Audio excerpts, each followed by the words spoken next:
मासिक पाळीत होणारा त्रास लक्षात घेता महिलांना आराम मिळावा म्हणून भर पगारी रजा देण्याचा निर्णय कोर्टाने घेतलाय। बिहार आणि केरळ या दोन राज्यांनी सरकारी स्तरांवर महिलांना भर पगारी सुट्टी दिली आहे। त्याच धर्तीवर आता महाराष्ट्रातील महिलांनाही मासिक पाळीत सुट्टी मिळण्याची शक्यता वर्तवण्यात येते।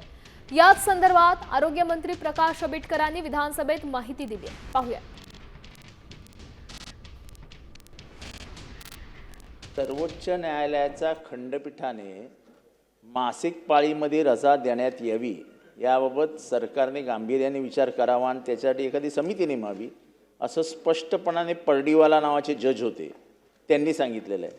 आणि त्याच्यामुळे आपण हा जर निर्णय घेतला भारतातला पहिला निर्णय असेल तो, त्यामुळे याच्यात आपण गांभीर्याने विचार करून एखादी समिती नेमून याबाबत पुढचा निर्णय पुढच्या अधिवेशनापर्यंत येऊ शकतो का याचं काही उत्तर आपण या ठिकाणी देऊ शकाल का?